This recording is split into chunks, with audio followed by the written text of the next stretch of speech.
There's a community in the Appalachian Mountains that's so much more dangerous than anybody ever tells you. And the hotspot is near Shenandoah National Park. People keep going missing, and the locals know why, but they refuse to speak about it. At first glance, this area looks peaceful. Just rolling mountains, quiet trails, and friendly people living off the land. Tourists hike through here all the time. They think they're seeing something pure and untouched, but that's not the whole truth here. There's something very dark and strange going on there, because the deeper that you go into Shenandoah, the more you realize that not everything in those mountains are what they claim to be. If you're a regular viewer of the channel, please hit the like button. If this is your first time here, consider subscribing. And if you're watching on a podcast platform, please give us a 5-star review at the end of the video. And we give away free merchandise every single week. So scan this QR code or click the link below for your chance to win free merchandise. It's completely free.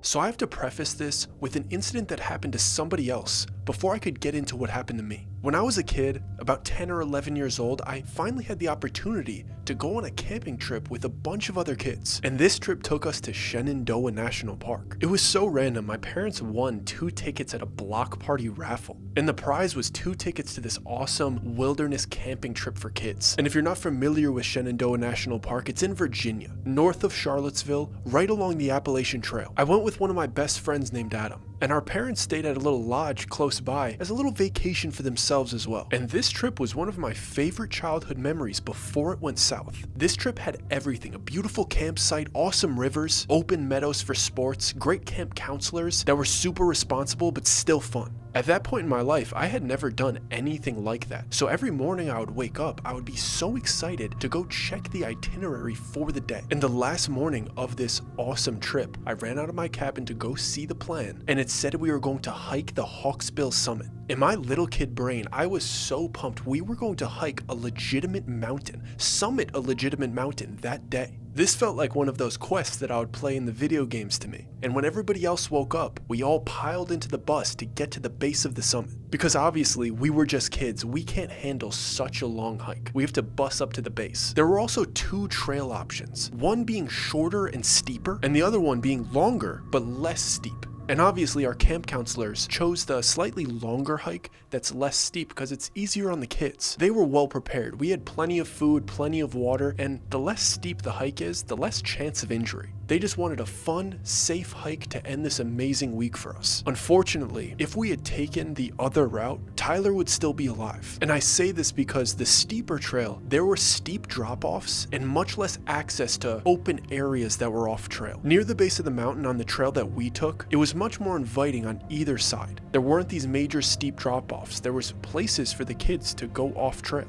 And you know how kids' minds work. When we were on our way up to summit the mountain, we stayed on trail because we were so excited on the mission. But after the mountain has been summited and we're on our way back down, our child brains need something else to entertain us. So naturally, we start looking for that next thing. And that next thing happened to be flowers. We were about 1 hour away from the bus, but we were pretty close to flatter ground. So there was about 30 yards of space to the right of the trail before it hit the tree line. And the last 5 feet before the tree line was a bunch of beautiful light blue and yellow flowers. And apparently the group ahead of us on trail had begged their camp counselor if they could go run and pick some of those flowers as souvenirs. And that group was about 10 girls and 1 boy named Tyler. And their camp counselor said yes. So all of these girls started running slightly off trail. These girls and Tyler. And my group immediately freaks out. When children see other children getting to do something that seems even remotely fun, they want to be a part of it. So me and my group start hounding our camp counselors to see if we could go with them off trail.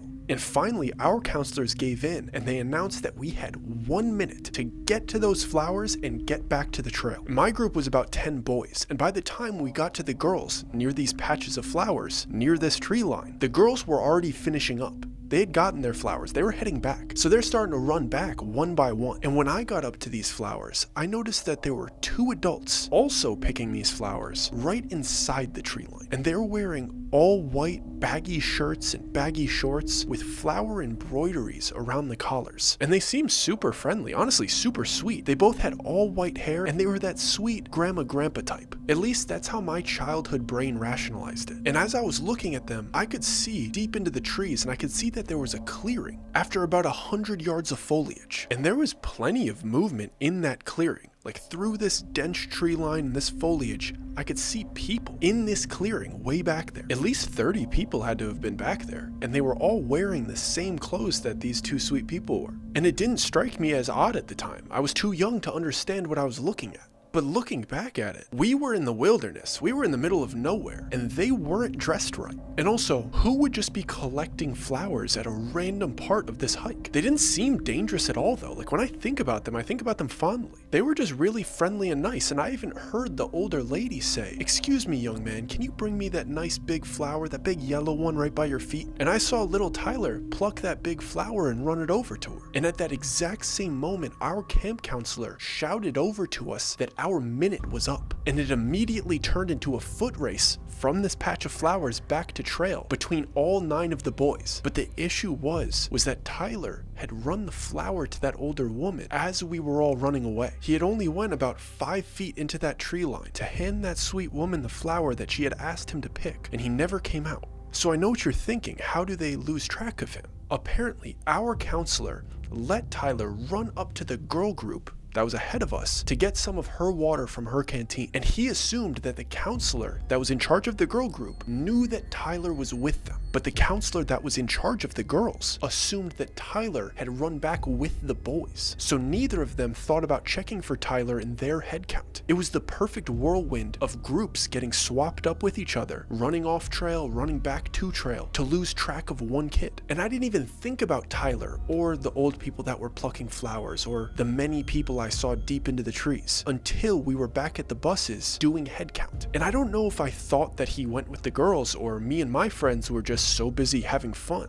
But once we started racing back, I just didn't think to check if he had been running with us. It was a big group, so you don't notice if one person slips away, especially when they're younger than you and you didn't talk to them that much anyway. And I don't know if I should feel guilty about it or not, but nobody ever saw Tyler again. But when they did a head count back at the bus and Tyler was nowhere to be found, everyone started panicking. His sister was crying and all of the camp counselors are hounding us, trying to see if any of us remember the last time that we saw him. And obviously they had called in the search and rescue team and every ranger in the area to find this kid. And I remember standing in line, waiting for my turn to talk to the rescue officer that was in charge of the entire search. And all of the other boys were saying the obvious. They all thought that he had run back with the girl group because there was a tension in the air that something was really wrong and one of us might be in trouble. So either the other boys didn't notice these other older people in white, or they just didn't want to point any blame to themselves. Or maybe they just didn't think it was important. And I didn't know if what I was planning on telling them was going to matter at all, because I didn't know if Tyler had come back to the trail with us after the flowers. For all I know, he could have got lost after that. So I get up to these guys and I go, the last time I saw him was talking to 2 old people wearing white clothes by the flowers. And I'll never forget how this guy reacted to what I said. His eyes lit up and he kissed his teeth before asking me, "How many people in white did you see?" And I told him about the 2 that I saw up close and the 30-ish people that I saw from a distance. And this clearly didn't help with his concern. He ended our conversation by saying, "Thank you for telling me that, and can you point me towards the camp counselor that would know where those flowers were?" So I pointed at my counselor, but before he walked over to question my counselor, another officer came over to talk to him for an update. And I overheard him relay the information that I had told him to this other officer, and this other officer had the exact same reaction. Terror. And then that guy said, "Since when do they come this close?" And I was so confused when I heard him say that with that tone,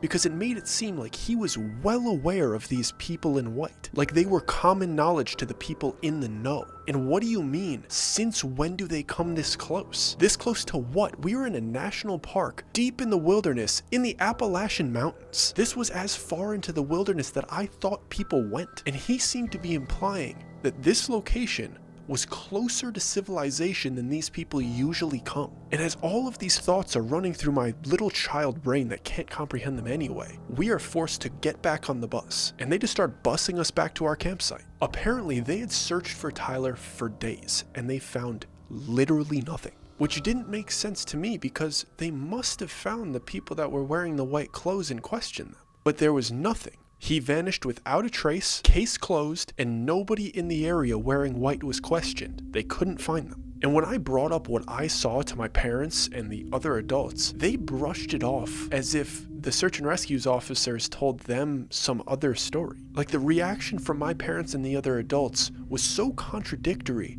to the look that I saw on those search and rescue officers' faces and the conversation that I overheard them having with each other. But I was so young that I wasn't capable of communicating my concerns about it. I wasn't able to override the comforting conclusions that my parents came to about the situation. And for years after that, whenever the topic came up, my parents would say something like, "That poor boy that got taken by a cougar." It's as if the case was closed and there was supporting evidence that he got taken by an animal that day. But I guess that's just a coping mechanism for parents that had a child so close to a tragedy. They just convince themselves that all of the questions are answered and they're just grateful that it wasn't their kid. It got to the point where I stopped arguing about it when it came up. And as the years passed and the memories kind of faded, I wouldn't even think about Tyler or think about the people in white when I would reminisce about that trip. I would just think about how much I loved it, how much it changed my life, and sparked my curiosity for the national parks. And by the time I was in my 20s, it was damn near a repressed memory until I came across the people in white again.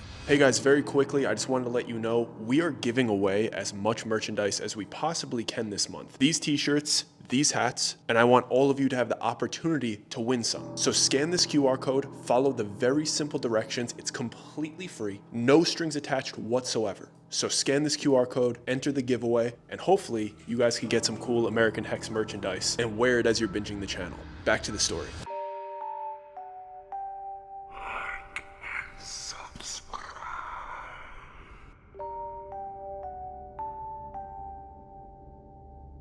So when I was 23, my friend Sam and I planned to go back to Shenandoah National Park. I hadn't been there since I was a kid, and Sam had never been to the Appalachians. So we planned to arrive in Roanoke, Virginia, and hike a good chunk of the Appalachian Trail. The goal was to get from Roanoke all the way to Shenandoah National Park. And it was definitely the longest hike that either of us had ever tried, but we weren't too concerned because if we couldn't do it, there was a bunch of exit points. I'm sure you guys remember Sam from some of my other stories. He's my go-to homie for wild outdoor activities. And we planned on staying out there for about 5 to 7 days, depending on how fatigued we got. We were really excited to disconnect from the world for a week and just get lost in nature, especially since our last trip together was more stressful than relaxing. And I know what you guys are thinking, a 5-day, 94-mile hike it's a lot, but it's something that Sam and I really wanted to accomplish, so we spent a couple months preparing for it. We went full Cameron Hanes. I'm talking running, sledding, lifting, getting as physically prepared for it as we possibly could. We made sure that we were in peak physical condition, so that side of the challenge wasn't even a concern for us. We didn't want our bodies to absolutely break down and have to give up.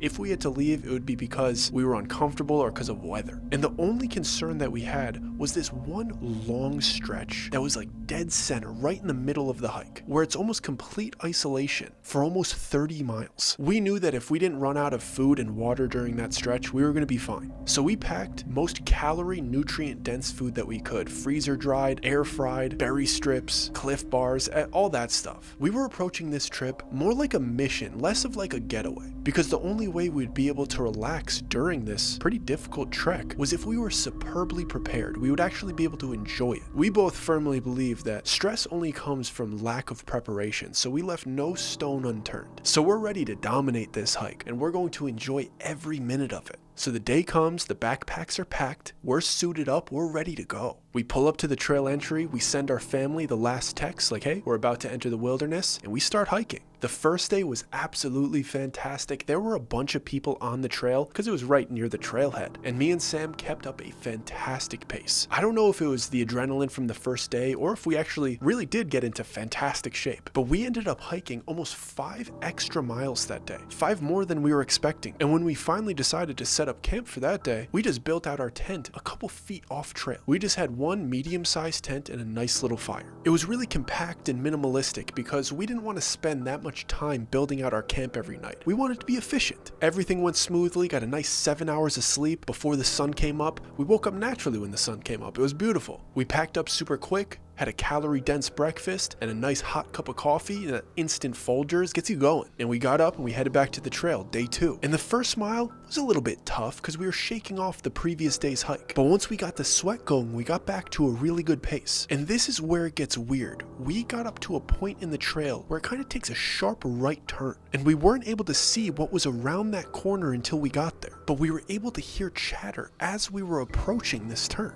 And this was the first time that day that we had heard other people. And me and Sam both look at each other, kind of like give each other the look to brace for social interaction. Because usually every single person you pass, you have some type of dialogue with them to make sure that they feel comfortable. So we put on our happy faces, we turn that corner, and we see 2 women about 30 feet away from us. And they seem as if they were just hanging out. And I say that because they were just sitting on some rocks chatting, and their mannerisms were telling me that they were very content just staying there.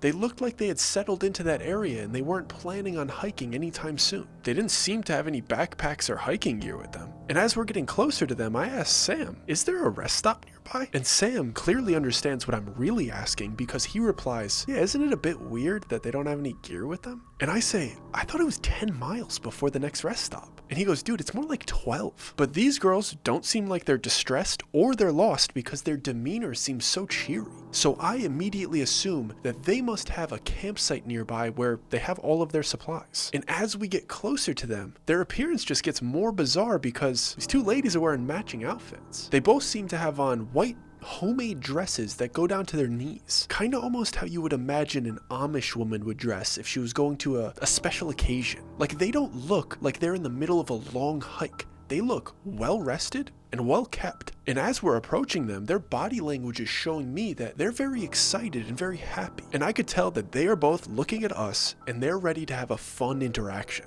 They were giving off extrovert vibes, and I could tell that they wanted to have an extended interaction with us. And I was totally right. Once we got close enough, they hopped off their rock and basically skipped up to us. And they greeted us in very kind, soft voices as they simultaneously handed us water and snacks. They were so friendly and so giving that they literally forced snacks and water bottles into our hands. And then they started asking us questions, like asking us what our trail names were and where we were from.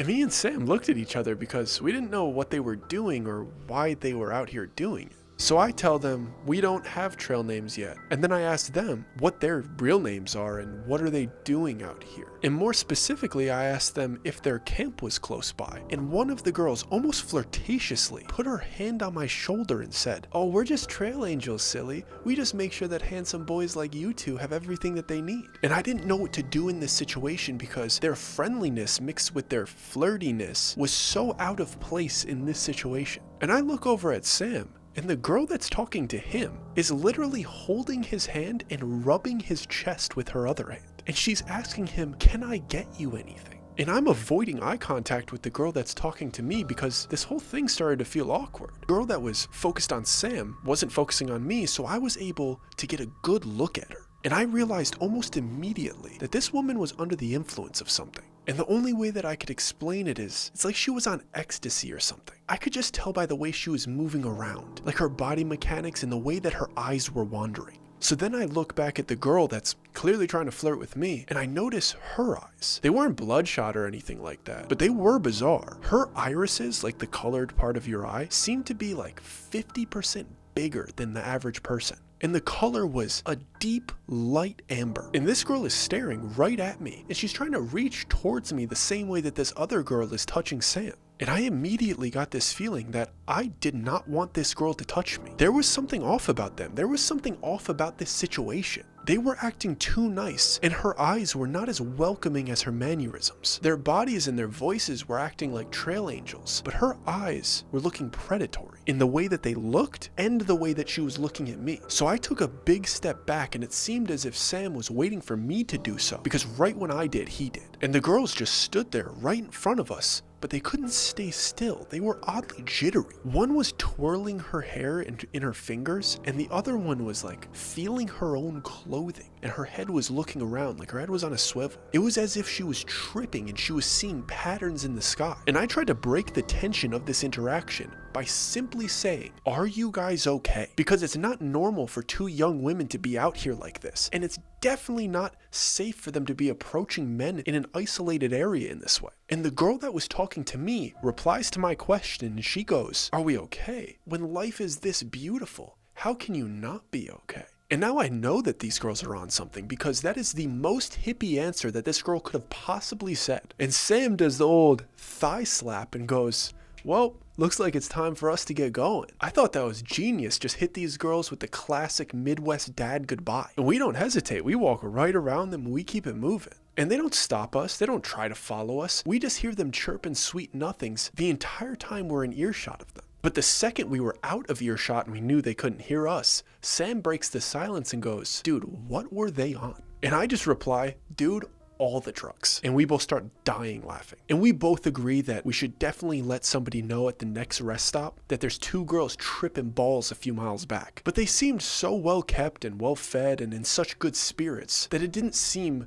super irresponsible to leave them where they were at. So we keep hiking for about 30 minutes, and I just instinctively open one of the water bottles that she gave to me, and I take a chug out of it. I didn't even think about it when I was doing it. I was just thirsty. It was just still in my hand, so I took a sip out of that one instead of the one that was in my backpack. And I only took one gulp because it didn't taste great. I had a nice big Yeti filled with ice and electrolyte water with like bottled spring water, super crisp. So this random plastic bottle of purified water, not very good. So drinking some lukewarm, crappy water didn't do it for me. So I immediately put that bottle away, put it in the reserves, I keep it, and I take my fresh, delicious water out. I start enjoying it. But after about 10 minutes, I started feeling these waves of emotion. And I caught myself looking around at the trees around me in an almost euphoric state. All the colors got a little bit deeper, the sun felt a little bit warmer, my water tasted a little bit better, and my mood just felt enhanced. I had almost forgotten about the weird interaction that we had just had, because I was just enjoying myself so much. I could feel my smile on my face,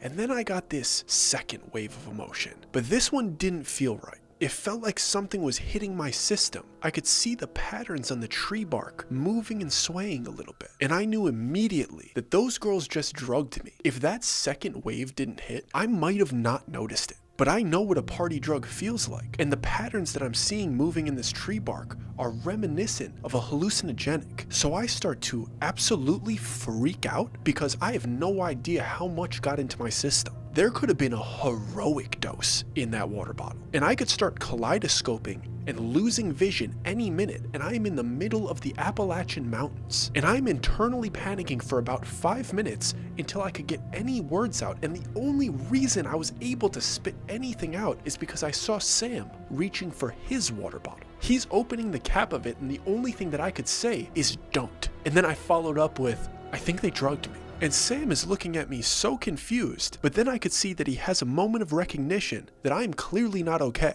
And I could feel myself fighting off the jitters that those girls were doing because I just couldn't sit still. But luckily Sam is super calm and calculated in moments of distress, because he said, "We're gonna take a rest until you feel like you're ready to keep moving." And at that moment, I didn't feel uncoordinated or physically impaired. I just didn't know if the full extent of these drugs had kicked in. So I asked him if we could actually step off trail, take a rest, because the idea of passing by other hikers and them seeing me in this state was extremely embarrassing. And Sam says absolutely, immediately, and leads me to a nice little clearing a couple meters off trail. We set up a little camp, and I just sit and try to compose myself. I'm just looking at the floor as Sam puts both of the water bottles on a log in between us and starts inspecting them. And within 20 minutes of letting these water bottles sit right there, we could see a little bit of sediment at the bottom of them once the water settles. It just looked like a fine white powder. And luckily, it seemed as if mine and Sam's had a very similar amount of sediment at the bottom.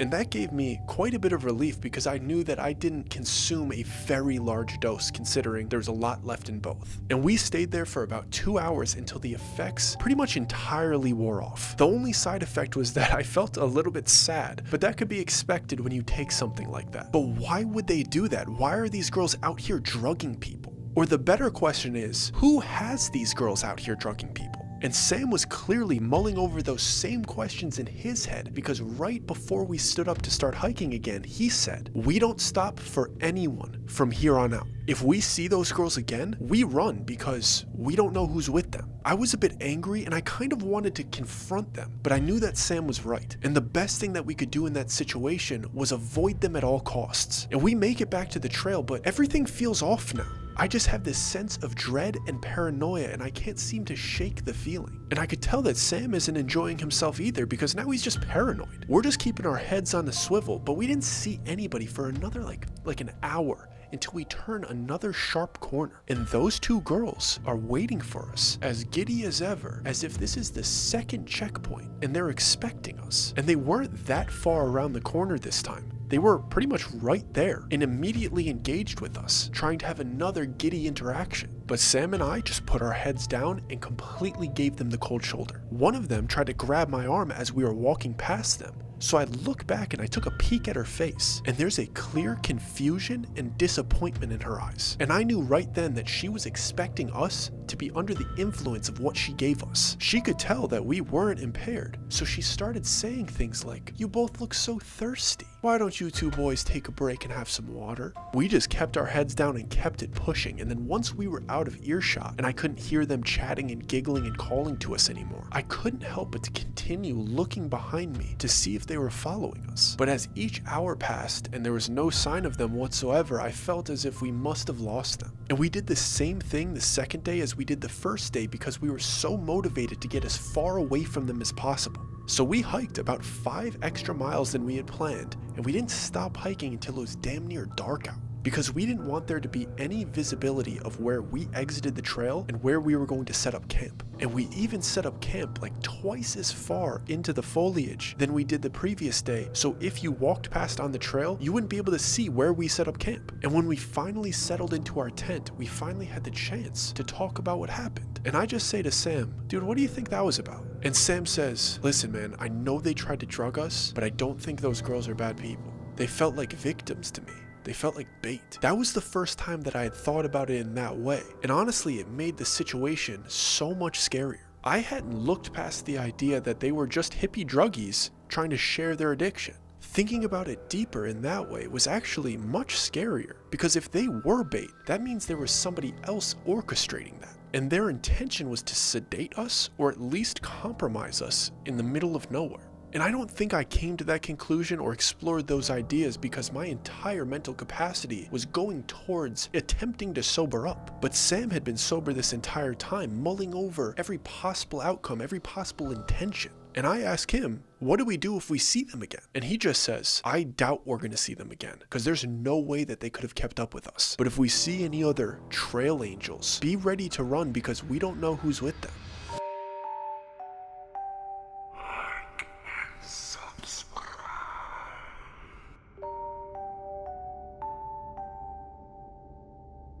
We were both exhausted from that day's events, so we dozed off pretty quickly. I fell into a pretty deep sleep. But right at about 4 a.m., I wake up to Sam lightly shaking me, and he's on his knees over me with his finger over his lips, signaling to me to be quiet. And once that he could see that I was awake enough and I was coherent enough to understand what he was signaling to me, he took the same finger that was over his lips and he brought it to his ear and he tapped it, telling me to listen. And I don't hear anything at first, but then I catch what he's hearing, and it sounds like faint laughter, followed by leaves rustling and light chatter getting closer to our tent. And me and Sam are sitting there, just trying to make out what that could possibly be. Then we hear a random outburst of a laugh, followed by an incoherent rebuttal. We couldn't hear what they said, but we both recognized the tone of it. Once it got close enough, it was clearly cheery gossip. It was two girls talking. but there was no way that they could have found us. It was pitch black in those woods, and they weren't near us. Like, we checked, we were looking over our shoulders over and over again. They did not see where we got off trail. And part of me thought that we were hearing things, but the chatter got louder and louder until it seemed like they were only about 20 feet away, and it sounded like they were circling our tent. So we're slowly unzipping our tent to peek out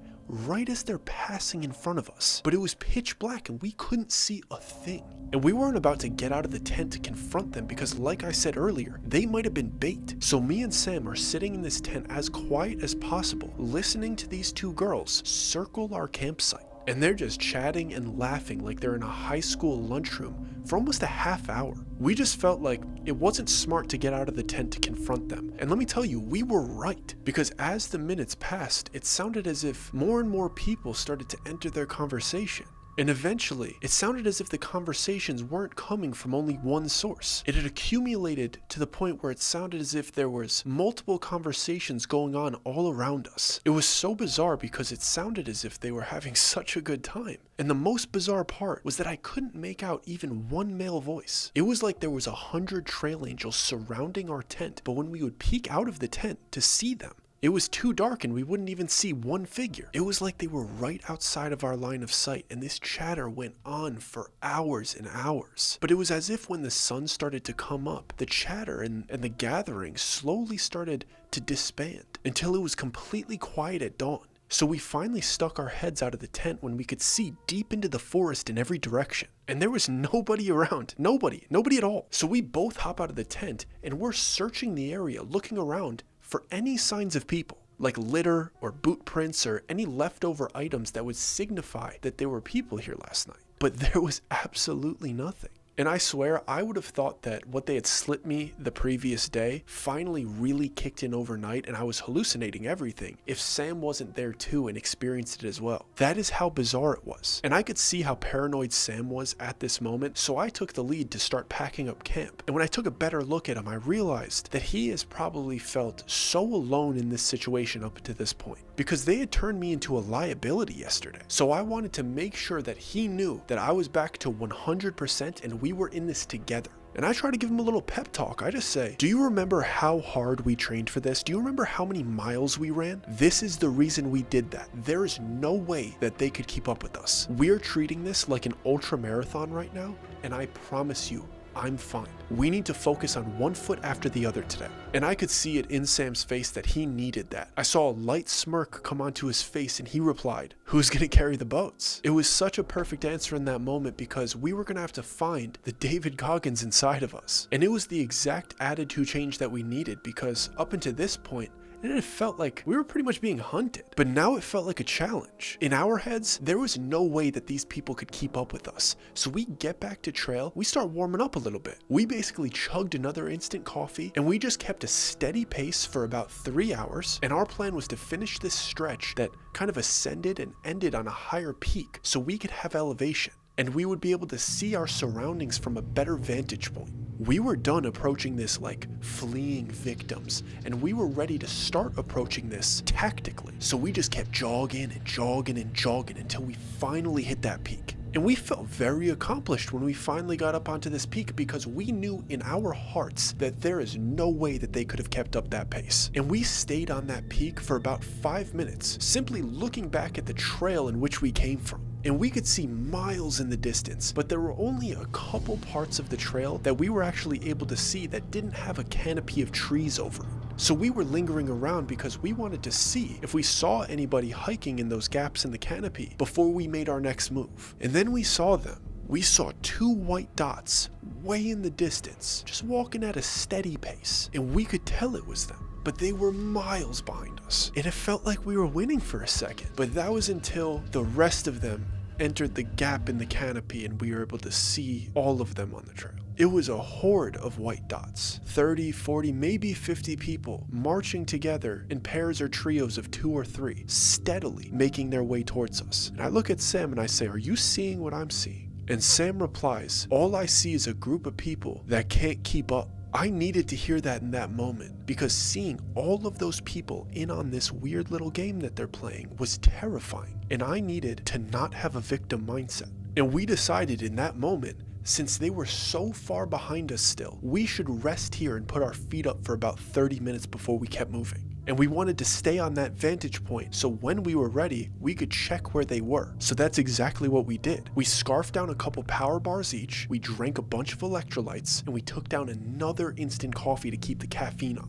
And then we took a Navy SEAL nap with our feet up against the trees to get the blood out of our legs. And once it felt like the food had settled a little bit and the second round of caffeine had started to ramp up, we both got to our feet. And we get back to the peak, we check where the horde is. They're still about 3 miles behind us with a steep ascension ahead of them. So we stretch out for another about 2 minutes until we look at each other and we give each other the nod of agreement. It's time to get going. But we quickly realized that we had spent the entire time looking behind us and we hadn't looked ahead on the trail the entire time we had been there. And after about 5 strides looking down at my feet, getting ready to really start a run again, Sam slaps me on the chest hard like a thud. And I look up down the trail for the first time and I see 2 girls, 2 more trail angels with a man standing in between them.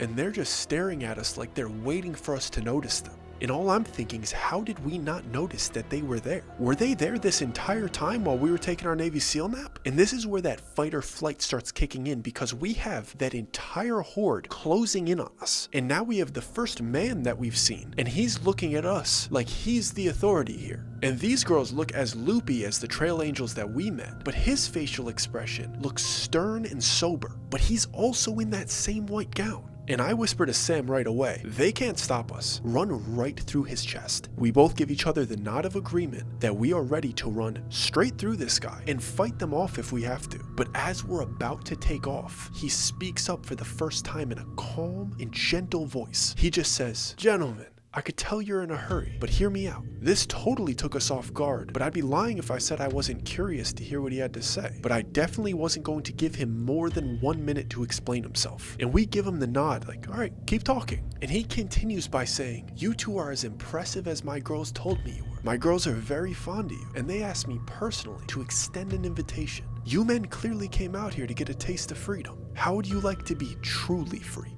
How would you like to join the free? Yo, what is this weirdo talking about, and who is this guy? And how did the girls that are miles behind us report back to him and tell him to cut us off right here?" Sam blurts out the obvious question, "Yo, who are you?" And he replies, "It's not about who I am, but about what I can offer you." And I cut him off by saying, "The only thing you've been doing is stalking us." He smiled at me and laughed through my accusation. And he replied, "How can I stalk somebody who's in my home? When you entered these mountains, you two became my guests, and we treated you with nothing but kindness." And Sam replies, "Obviously, your girls tried to drug us." And again, this man starts calmly justifying it by saying, "There are no drugs here. There's only medicine, and our medicine removes the veil, and it allows you to see the beauty of our home and the possibility to be free." This man has cult leader written all over him. And before we get to rebuttal, he continues, "We need men like you, and my girls will be here any minute.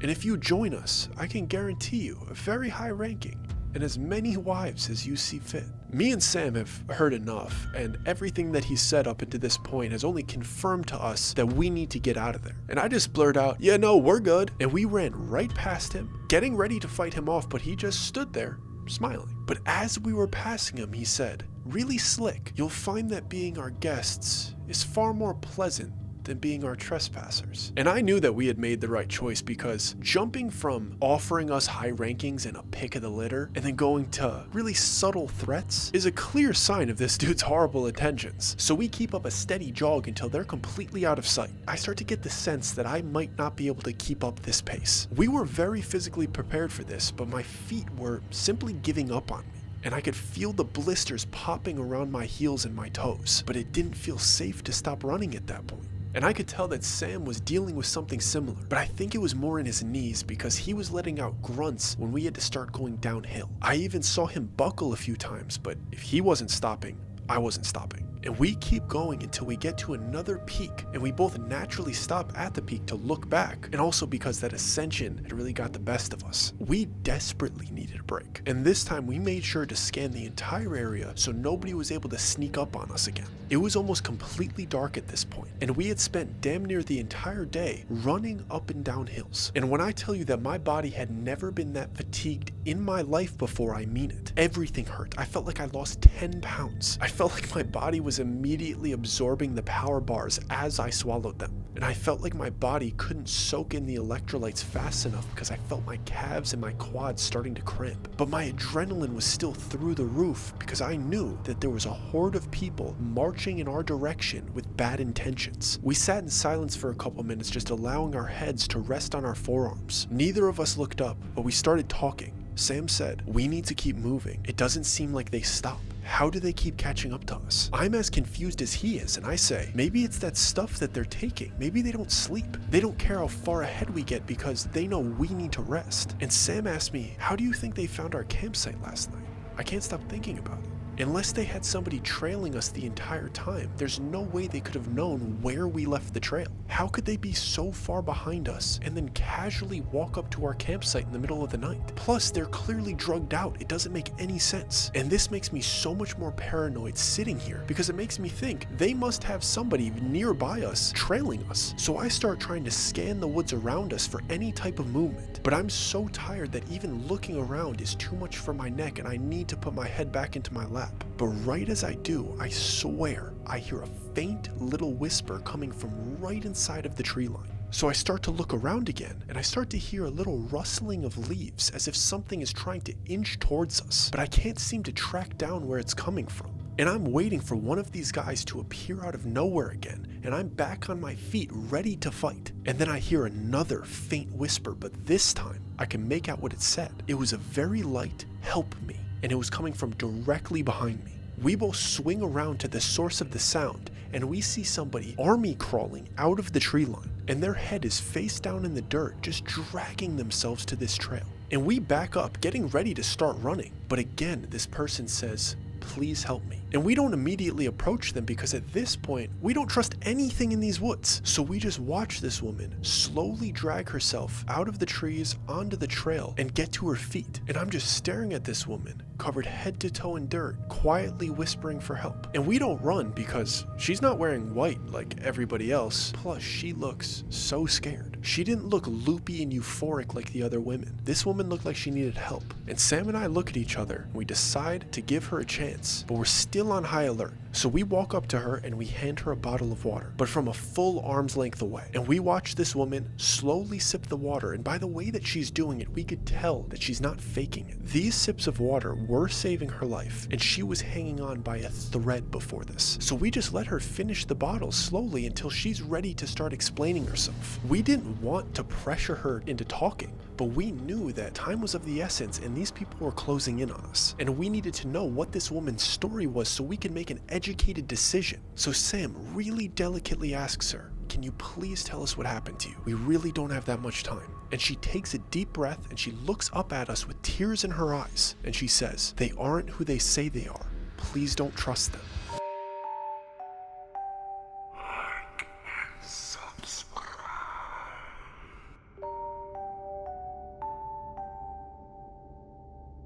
We know right away that she's talking about the exact same people that have been harassing us. She must have seen the fear on our faces and recognized that it was the same fear that she was feeling. I follow up by asking her, who are they? Because if she knows that they aren't who they say they are, then she must know who they really are. And we can tell that she's holding back tears as she's trying to fill us in on everything that she knows. And she goes on to tell us that they had drugged her and her boyfriend and that she woke up in their camp. Then she told us that they had forced multiple women onto her boyfriend and forced her to continue drinking some type of sedative, and then apparently they gave her to one of their men. And they kept telling her that she was going to be a great, fantastic mother, and that mothering the free people was the greatest gift that she will ever receive. She said that they kept her there for weeks, and she fought back for the first few days, but she realized that if she acted more welcoming and accepting of her situation, they wouldn't force more sedatives onto her. Then she said when they finally gave her a break from the drugs and she was actually able to talk to them, she explained to them that she was actually barren, and she thought that this would end all of the assaults, but instead they became absolutely furious that she hadn't said it before, and they attempted to kill her. And she said that she barely got away, but once she was into the woods, they didn't seem to follow her.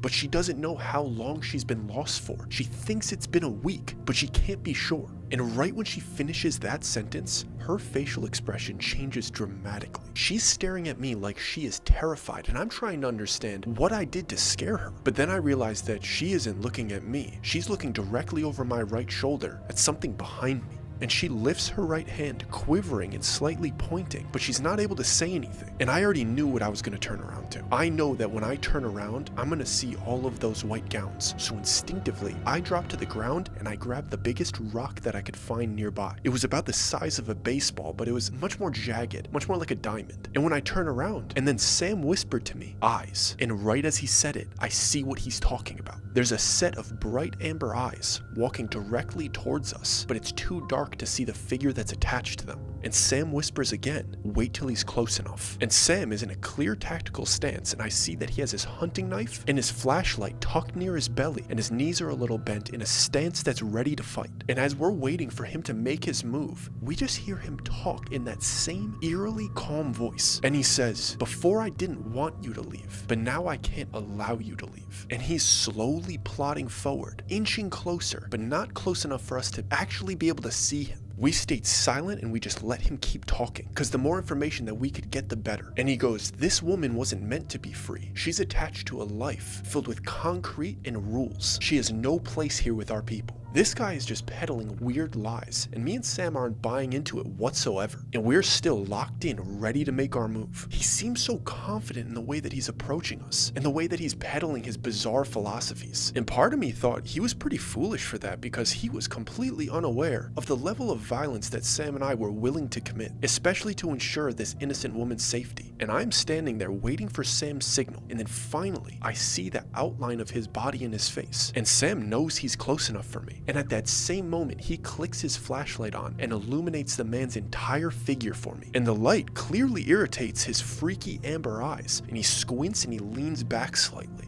And when I tell you I didn't hesitate for even a split second, I took a baseball skip and fired this rock at that man's face while he's blinded in mid-sentence. And the millisecond it left my hand, I knew I got him. And I couldn't believe how hard it hit this man in the forehead. I was half expecting him to catch it or dodge it and reveal like vampire speed or something. But he was merely a man, and I drilled that man in the forehead with a rock. And his head snapped back, and he immediately fell to his butt with a very satisfying thud and grunt. We don't even consider checking on him, because we know that his girls will find him any second now and tend to him anyway. So we take off running off trail into the woods. We thought we had a better chance heading off trail and trying to get to a road than going the entire trail and waiting until we get to the next rest stop. We wanted out of these woods as fast as possible without running into the entire horde again. And the poor girl that we found was very weak, so we were basically carrying her the entire way. And the woods are way more dense and physically demanding than the trail itself, especially after 2 full days of running. But we knew that we just started violence with those people.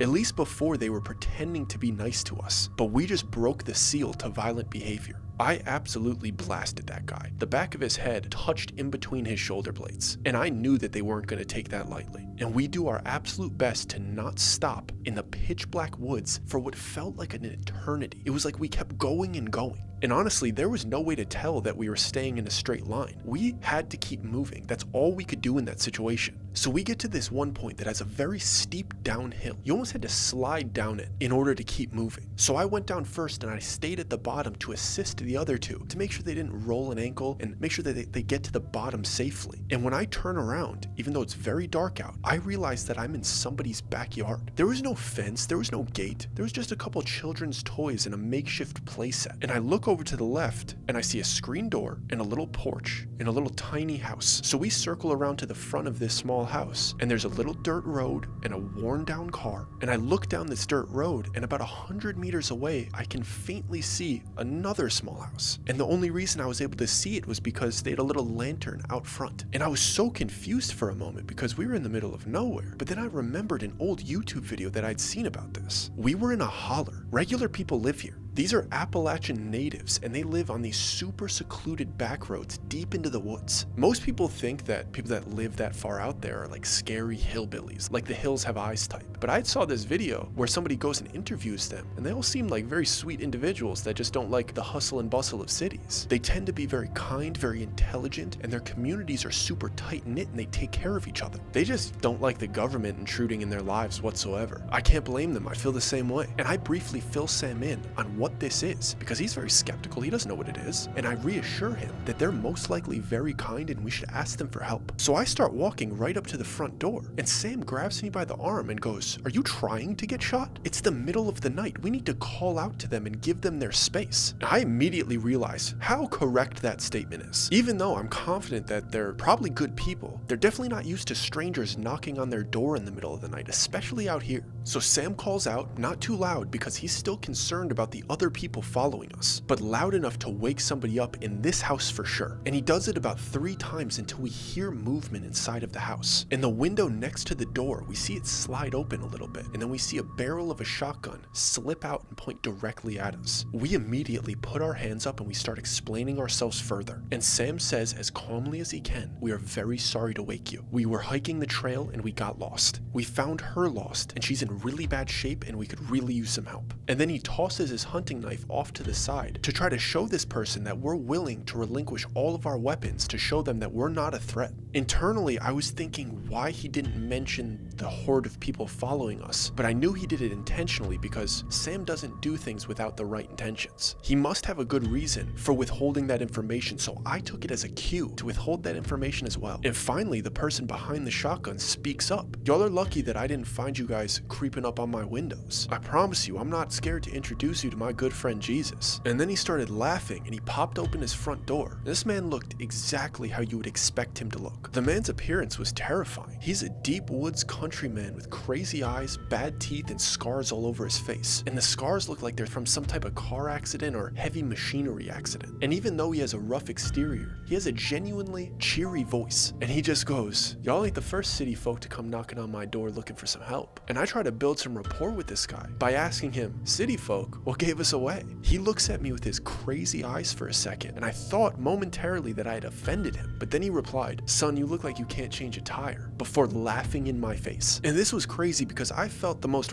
rugged and grungy that I had ever felt in my life after these past 2 days trekking through the Appalachian Trail. But he's looking at me like I'm soft as baby shit. But compared to him, to be fair, he was absolutely right. This was the first time that I had felt genuinely relieved because this man was friendly. He had shelter, firearms, a vehicle, and he definitely knew these woods well. He became very inviting once he got a good look at us. He was the type of guy that when he looks at you, it's as if he could see through you. Almost like what we were saying to him didn't really matter to him, and the look in our eyes was the most important thing to him. And once he saw what he needed to see, it's like he knew that we were genuinely there for help, and we were absolutely no threat to him. And he invited us in right away, and he told us, "There's some water and some leftovers in the fridge, and there's blankets in the basket in the corner. I'll drive y'all to town in the morning." Then he went right into his bedroom and seemed to just go back to sleep. I couldn't believe how welcoming he was, and how comfortable he was letting us sleep in his home unattended. And he met us 2 seconds ago. I guess it helped that he had a shotgun and we didn't, but I guess that's how people in this area operate.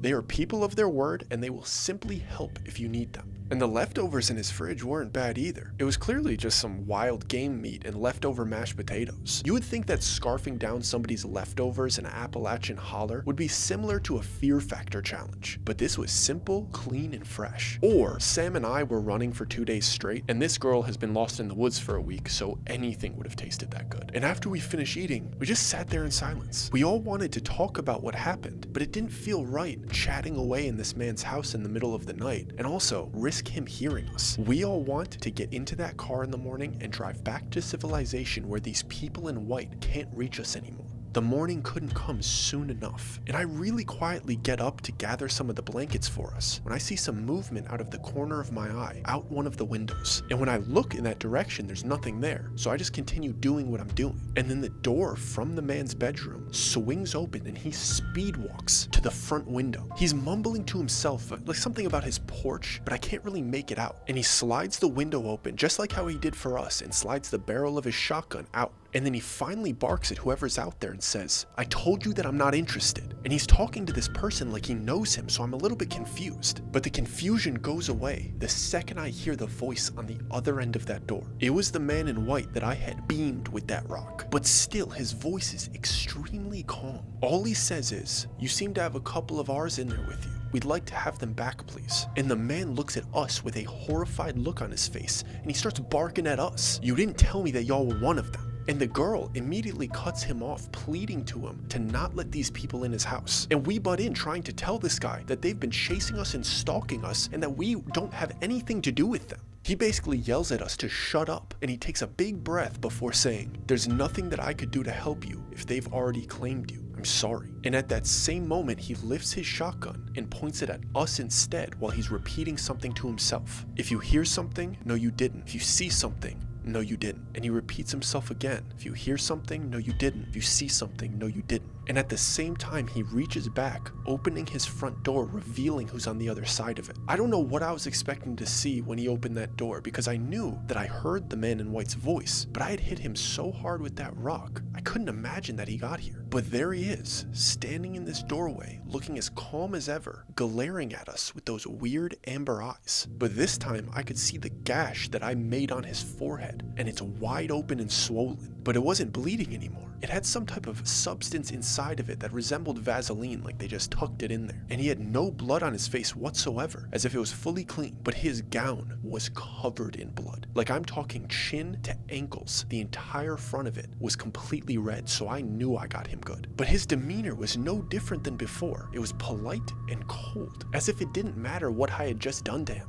And the girl that we found was screaming and pleading, so much so that the man in white was getting visibly annoyed with her. It was as if he was genuinely annoyed with this woman and he was trying to shake off a headache. He literally rolled his eyes at this girl who's pleading for her life, and he goes, "Are you finished?" His tone was damn near sarcastic, and it didn't match the tension in the room. No one knew what to say, so we just waited for him to further explain his stance. And this guy goes, "Miss, I don't know why you're screaming and crying. We didn't even bother going and looking for you after you ran off. You have no use to us. Feel free to never come back here." It felt like I was listening to a high school popular kid tell off a nerd, trying to tell them that they're irrelevant. He literally kidnapped and drugged this girl, and he's acting as if her presence here is an inconvenience to him. And she screams back at him, pouring emotion out of her. "You were going to kill me." He literally scoffed, as if she was being ridiculous, and he replied, "We were only gonna do that because I couldn't bear the thought of you spoiling the air of our beautiful home with that god-awful attitude." And Sam and I are looking at each other so confused, because he's acting as if he didn't have this woman kidnapped and repeatedly assaulted for weeks, and on top of that, having her partner taken away from her. He was literally patronizing her while we're having this argument in a random man's house in the deep Appalachian woods after they've been stalking and hunting us. Not to mention, it's 4 a.m. He just pulled up to this house, and he has the owner of this house holding us at gunpoint. He was acting sassy and sarcastic, even after I almost took his head off with a rock. And for some reason, it made him so much more threatening, because he was completely out of touch with reality. We were clearly nothing but an assignment to him, and he had no empathy for what he was doing,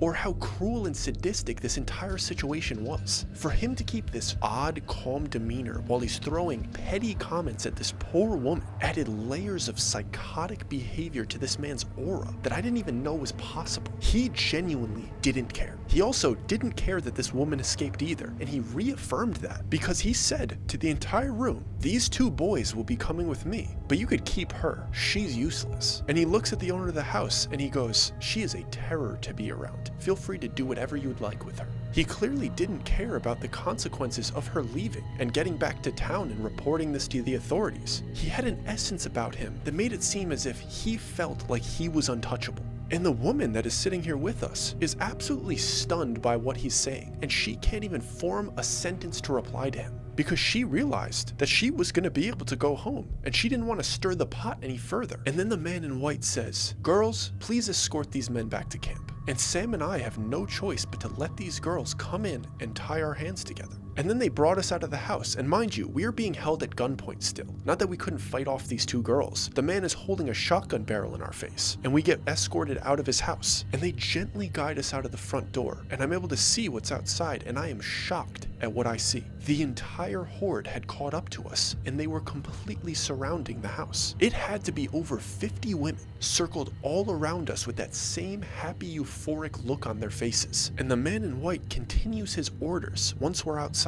And he says, "Girls, these men have had a long day. Please carry them back to camp so they could rest." And this made no sense to me because one of these girls wouldn't be capable of picking us up and carrying us back to camp. And then 4 girls come over with what seems like 2 makeshift stretchers. They were 2 long skinny logs connected to each other with like a cloth, and they kindly asked us to climb into it. And we had no choice but to lay on this stretcher, where they then tied us to it and blindfolded us. And we're just laying on this weird makeshift stretcher, and I hear multiple women go to either side of it, and before you know it, I'm lifted off the ground. And what it felt like to me is a couple of them lifted it first, and then more of them maneuvered under it to put these skinny logs on their shoulders so they could spread out the weight. And they began to walk steadily with me. I couldn't tell what direction we were going, but it seemed as if they were handling my weight just fine, because everybody around seemed as cheery as ever. And we were going steady for about 5 minutes until I heard the man's voice approaching to my left. And mind you, I'm still blindfolded. And he was walking right next to me, and he just started talking to me. He encouraged me to get some rest on the journey back because I had earned it. And he told me that I was going to need to recover as much as I could before this ceremony. And then he basically spends the next 20 minutes talking into my ear about the philosophies of his people. It was so odd. It was like he was doing a sales pitch, just feeding me a weird cult-like rant while I can't see and I'm tied down 8 feet off the ground. He was painting this picture of euphoric, heaven-like community and that we should be grateful and feel blessed that we were chosen. And he spent some time explaining their rules and their lifestyle and how amazing it is to be a man in their society. He was so out of touch and he had no idea how weird he was coming off. He was painting this picture that sounds so amazing on the surface, but had undertones of misogyny, drug abuse, and extreme ice-cold violence. And mind you, I am attached to a makeshift stretcher while he's telling me all of these things, super casually, as if this is a regular Saturday afternoon for him. And I think that was the scariest part about him, how casual he was acting in a situation like this that he had created. A situation that's so bizarre and so intrusive. And he finally finished his cultish rant, and I just find myself laying on this stretcher, completely blindfolded and trying to tune out these drugged up girls' gossip. And they carried us for hours, and I eventually dozed off because even though we were being kidnapped, I had been running for 2 days, and the light rocking of being carried, mixed with the comfort of laying on this cloth, felt like a 5-star hotel. But I didn't just doze off, I was out like a light.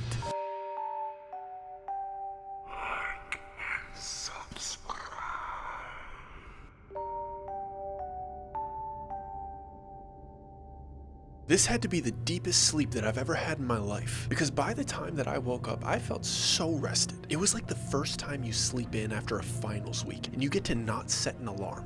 You just sleep until your body's ready to wake up. And when I woke up, I was initially very confused because I wasn't on the stretcher anymore, and I didn't have a blindfold on, and my hands weren't tied anymore. I was on a little cot in some type of tent with a pillow and a blanket. And when I sat up, I saw that Sam was already awake, peeking out of the front of the tent. And the first thing that came to my head to say was, "Dude, where are we?" And Sam looked back at me, slightly surprised to see me awake. But he didn't seem super on edge. I could tell that he had slept too. But he was actively game planning and staking out our surroundings. And he just replied, "Dude, you gotta come see this." So I crawled over to peek out the front of this tent, and it was so bright outside. So it must have been at least noon the next day. I was expecting to be at some type of prison camp in the middle of the woods, but that's not what this was at all. This place was beautiful and lively, with women and children and even elderly people, all wearing those same white gowns, but they all seemed so happy and content, doing what seemed to be their daily chores. This was a bustling and flourishing community in the middle of a national park. We were in a beautiful clearing surrounded by luscious greenery with views of beautiful mountaintops. The only way I could explain it is if you mixed like an Amish lifestyle with a Native American lifestyle mixed with heaven. Everything about this place seemed so lovely. There weren't any major structures or vehicles or machinery. There weren't even any major tools. There were a couple carriages and a couple horses around, but all of the structures were similar to what you would imagine a Native American teepee. I had so many questions, and I knew in my heart that I should still be scared. But something about not being tied up and left to sleep on a nice cozy cot, accompanied by what I was currently looking at, honestly made me relax a bit.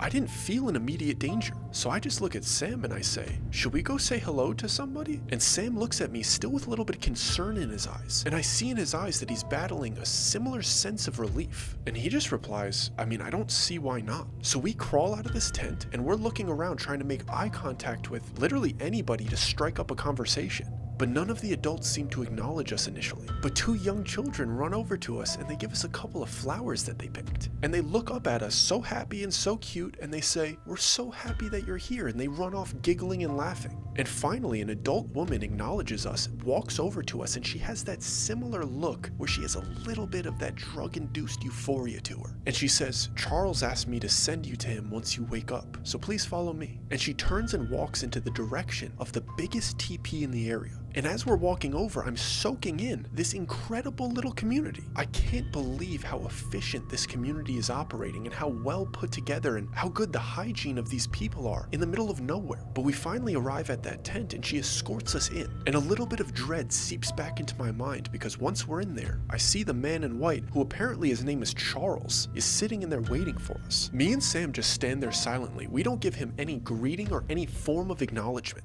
We're just staring at him. And he stands up and walks right in front of us. And he calmly says, gentlemen, I hope you had a good night's sleep. And I noticed that there were two other men sitting on the opposing side of the teepee, but they didn't stand up and acknowledge us. And Charles didn't seem to like that, and he encourages those two men to stand up and acknowledge our new friends, talking about us. And the two men begrudgingly stood up and walked over to us. And the first one shook my hand and then moved over to Sam to shake his hand. But when the second one shook my hand, he stood still and was staring at me with the most bizarre look on his face. Either he has zero social IQ and he has no idea how off-putting his facial expression is, or he's seen a ghost, because there's genuine shock on this man's face. But then Charles starts talking again. And I could tell it's going to be another one of his monologues, but we let him go on and on, because as much information that he's willing to give us could potentially be useful to us, so go ahead and talk, dude. And he goes on to explain that this community has well over 300 people and that they've been out here since the birth of America. And he goes on to explain that this is what America was supposed to be, and that this was the dream that our ancestors had for us. And he says that this community is the only free people left. He said that our ancestors immigrated here to get away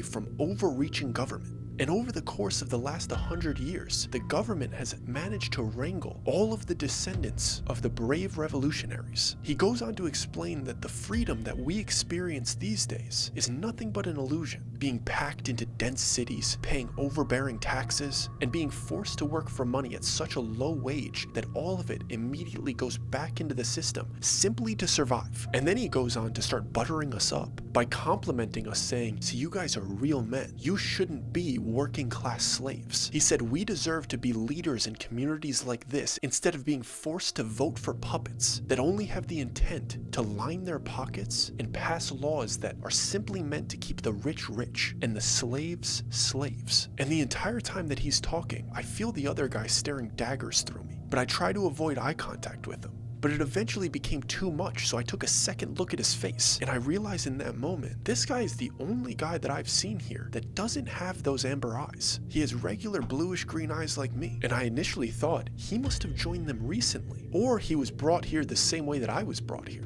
But he didn't seem to be uncomfortable here or uncomfortable around Charles. He seemed to be uncomfortable with me, but I couldn't tell why. And Sam finally speaks up and he asks Charles some follow-up questions. The main one being, if it's so beautiful here, why would you force us to come? And I look back at Charles because I'm like, that's a pretty fair question. And I realized in that moment that I had never seen Charles smile before. He had been calm and polite and smirked a little bit, but this was the first time that I'd seen an actual smile on his face. And he went from being a little bit odd to absolutely terrifying. The amber eyes were one thing, but his teeth were like something that I had never seen. Every single one of his teeth seemed to be shaven down and carved into a sharp point. It was almost as if he had shark teeth. It wasn't vampire-like or supernatural or anything like that. He had clearly done this to himself intentionally, and it was extremely intimidating, especially when you take it into account that I had smashed him with a rock the previous night. And he's just staring at us so sweet and so calmly with a mouth full of daggers. And he goes on to explain to us that we were forced here, but it was for our own good, and we're in for a better life, free of stress, free of poverty, and as many wives as we desire. And neither of us answered because, again, we only wanted him to keep talking. Give us the info. And he could tell that the answer that he had given us was kind of half-assed. So he continued to talk and give us his reasoning. And he takes a big sigh and then he says, "You two are here because we need you here. You see, the women outnumber the men almost 20 to 1. Even though we do our best to spread our love and spread our seed, we're getting into a problem of inbreeding, and that would be very detrimental to our way of life. With a community of this size that's fully self-reliant, our children need to be healthy and strong. So you two were brought here to spread your seed and create our next generation of free people." And then he ends it by saying in a joking tone, now that doesn't seem so bad now, does it? And he's implying that we should be excited that he wants us to impregnate his entire population of women. Every man's dream, right? And I'm looking at him so confused because he knows nothing about us and he thinks this pitch is going to work. And we're immediately going to change our tune and be super excited that he kidnapped us and brought us here. Internally, I want to start an argument, but Sam takes a different approach. He just says, "Charles, I have a wife and children at home." And I know that Sam's lying, but I just want to see how Charles reacts to that statement. And Charles replies with his horrific smile. Then he says, "And you may choose to go back to them after my next litter is conceived." And I am mind blown at what this guy is telling us. He has literally went to all of this effort to bring us here to impregnate well over 100 women, and then we could just leave. And me and Sam are both stunned by this offer. We don't have anything to say. So Charles ends the conversation by saying, "Please just go get some food and some rest. All of our people are going to gather here tomorrow for your introduction ceremony to our people. I want you to think over the offer today and think about the great good that you would be doing for me and my people." And the woman that brought us there starts to escort us out of that tent. And the last thing that I see before I leave is that other man in that tent still staring straight through me. And it was so weird because after this woman escorted us out of this tent, she just scurried off and started doing her own thing, left us to our own devices. So we just started wandering around the community. And I opened up the conversation with Sam by saying, "Why is nobody guarding us? Why are they just letting us walk around?" And Sam replies, "I think we're really deep into the woods and they're pretty confident that we can't escape." And that seemed like a pretty logical answer to me. So I move on to my next question. "Do you really think he'll let us leave if we just do this for him?" And Sam replies, "I don't know, dude, but it doesn't sit right with me creating all of these lives that are going to be stuck here in this bizarre cult." And that's exactly what I was thinking too. The idea of bringing dozens of children into this shark-toothed man's cult would haunt me for my entire life. I don't know if I would be able to live with myself knowing that there were children of mine out here under the rule of this man. If they were willing to do what they did to us for these previous few days, imagine what they're actually capable of. No one deserves to be born into that. And clearly, everybody that's here that seems happy is loaded up with drugs to keep them compliant. And I just asked Sam, "Do you have a game plan in mind? What are you thinking?" And Sam replies, "Well, there's no way we're staying here to do all of them, but we might need to do a few to buy ourselves some time to see how many men they have, so we could learn their patterns and see if we could take them out. There's no way they're gonna make us do more than 2 a day, and they clearly let us walk around freely, so we might have a shot if we comply. If we gain their trust, we can make our move later. Once we have a little bit more information, and then we don't have to go through all the women." I can't believe the reality that I'm being faced with, but he kind of makes a point. Buying time might be our best option, and Charles did mention that the women outnumber the men 20 to 1. So if we could figure out how to take out the men, we might be able to end this thing once and for all. So we spend the rest of the day trying to take in as much information as possible about people's patterns and how they operate here before heading back to our tent as the sun was going down. And Sam and I are sitting in that tent mulling over all of the patterns and information that we noticed. And we're talking about potential game plans when we heard somebody approaching our tent. So we both act natural and we look towards who's approaching the tent. And I was expecting either Charles or one of his girls, but instead a man comes barreling in with his hood on, as if he was trying to not be seen entering the tent. And he sat down in front of us quickly as he looked up at me and took down his hood. And he's staring at me as white as a ghost. And it's that same dude that wouldn't stop looking at me while we were in Charles' tent, the one with the regular eyes. And he says, "What are you guys planning to do?" And I initially thought that he had overheard us and he was interrogating us, so neither of us replied initially. But he follows up by saying, "You cannot be here tomorrow. What is your plan?" And I have no idea what else to do but play dumb. So I ask him, "What are you talking about?" And And he says, you guys need to leave. You don't belong here. I would leave with you, but they took me while I was too young, so I don't know anything else but this. I can't watch the same thing that happened to me happen to you. Sam seemed to be convinced with this statement and the energy that this guy was giving off, so he volunteers some information. He says, we're going to go along with the ceremony to buy ourselves some time, because we don't know where we are, but we're definitely not going to stay as long as he expects us to. And this man immediately starts shaking his head as if what Sam is saying is definitely not the right move. And he says, no, no, no. If you stay for the ceremony, you're never going to leave. They're going to force you to drink what all of the others drink. And they're going to force you to drink it every day until you could barely take care of yourself. And they're going to use you as breeders until you're either sterile or dead. If you don't leave tonight, you're never going to leave. And the man's eyes are filled with tears at this point. So now I'm the one staring at him. And I can't help but to feel like he looks familiar, but I can't put a finger on it. And he continues to talk through his tears as if he knows what I'm thinking. And he says they prefer taking children and raising them, so they don't have to deal with resistant grown men. They're only going to use you as a tool against inbreeding. Then they're going to discard you so they get all of the women and the offspring to themselves. And then he looks at us very seriously and says, you both need to leave right now. And he hands to us like a small pouch, what seems like it's filled with either grains or seeds. And he says they're not guarding you because they know that they could track you. You've noticed their eyes, haven't you? The ones with those eyes can see clearly in the dark. And they develop that trait over generations of intentional breeding. They could see as clearly in the night as you can see during the day, so they could track you while you need to rest. There's no outrunning them, but if you listen to me and you do what I say, you might be able to get to a road before they catch up. And he explains to us that we need to go barefoot, and we need to be very intentional about where we're stepping. He said we need to walk over thick layers of leaves, and we need to make sure we don't stomp so we don't leave any footprints. And once we get to the main trail, we need to walk about a mile in the direction towards a main road. But before we go off trail to get to the main road, we need to look to our left and make it seem as if we chose to go left. You need to step on a bunch of sticks on the edge of the tree line. And we need to throw rocks into the trunk of as many trees as we can on that side only. And then we must turn around and gently exit the trail in the opposite direction. And we must make sure we don't break any sticks or crush any small plants. And once we're about 5 feet into the tree line, we must start sprinkling the bird seed that he gave us behind us as we walk. And we need to make sure that we sprinkle it very gently, otherwise they'll notice it. And I'm initially very confused because it's almost as if he's speaking in riddles, and I can't help myself but to ask why. And he looks at me a little bit annoyed because he wasn't done explaining. And he replies, they know where you turn because the birds leave the area. You hit the base of the trees on the opposite side, so the birds leave. Then you sprinkle the bird seed on the other side, so they fill the trees behind you where you're actually walking. This will give you a big enough head start that you might actually get away. And any turns you make along the way, you need to repeat that process. If you break a stick while you're walking, you need to pick it up and throw it as far away as you can. They are master trackers. If you step on a fern, either fix it or remove it and patch the dirt over it.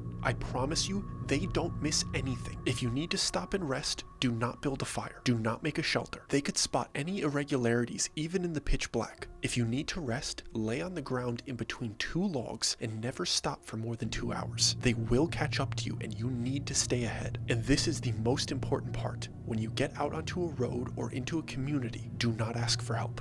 Get yourself to public transportation and get yourself home. I promise you, the park rangers won't help. The police won't help. The locals won't help. They will tip them off. The locals have an unspoken agreement with us. If you hear something, no you didn't. If you see something, no you didn't. They know how cruel and persistent our leaders can be. Sam asked him, why don't you leave with us and help us escape? And he just shakes his head and says, I wouldn't have anything to go back to. I only remember glimpses of my old life. And he lightly smiles. I think I remember having a sister, but I can't be sure. And then he looks back at me and he says, it's time. You need to go right now. Do you remember everything that I just told you? And I look at Sam, I'm hoping he retained the parts that I forgot already. We just nod our heads yes. The idea of going back to running away from these people the same way that we were doing for days before this seemed like an exhausting and impossible task, especially if we don't have any shoes on. But if what he told us is even remotely true, it was now or never. Because realistically, what's the worst that they could do? Catch us again? Then we're right back to where we are currently. It was so bizarre because everybody was asleep in the whole community. There were no guards, nobody was watching us. It was very easy to leave camp. They were that confident. And the man with the regular eyes gave us a general direction, pointed us, hey, go that way, because the Appalachian Trail is in that general direction. It took us almost all night to get back to the initial trail, and it was almost dawn when we finally arrived. And we took a left, we walked 1 mile just like he said, and we did everything that he told us to do with the sticks, with the rocks, and with the birdseed. And we continued to go off trail in the opposite direction where we were hoping a road would be. And it became extremely tedious patching all of the flowers and ferns that we stepped on and throwing all the sticks that we broke. But he seemed very adamant that it was the only way that we would get out of there, so we did it.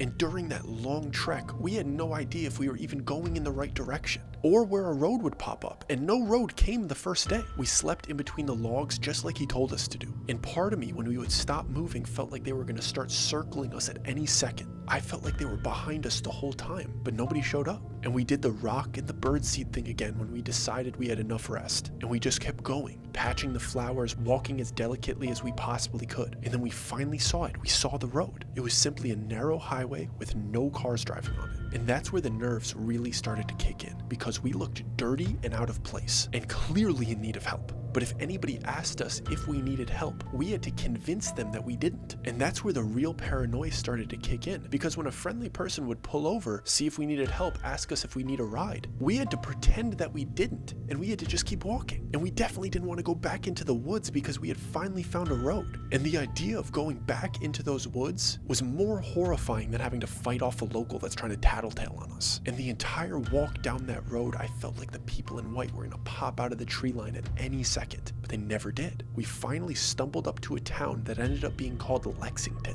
And we're walking around this town at 6 a.m. trying to read the signs that'll direct us to a bus station. And I realized at that moment that I don't have any of my belongings. I don't have my wallet. I don't have anything to pay for this bus ticket. And I mention it to Sam, and Sam gives me a little smirk. He takes off his hat and peels back the lining of the interior, and he pulls out a few 20s, and he says, "Always keep your cash in a hidden stash." It was the most beautiful sight that I had ever seen. 5 crisp $20 bills. And the town starts to come alive, and some of the locals that are coming out, getting their morning coffee, starting their day, they're looking at us a little funny. So we start power walking to the bus station, and as we're getting there, we see 2 buses in the lot, and we go up to the teller and we ask where are those buses going. And the lady replies, "Well, the one on the right's going to Roanoke, but it's leaving in 5 minutes." And Sam cuts her off and goes, "2 tickets to Roanoke," and hands her a couple 20s. Roanoke is where we started this trip, and it's where our car was. And we lay down in the bus so nobody will be able to see us through the windows the entire ride to Roanoke. That man saved our lives by teaching us how to avoid their tracking methods. The Appalachian Trail is beautiful, but I promise you there's feral people inside those woods. Or should I say free people?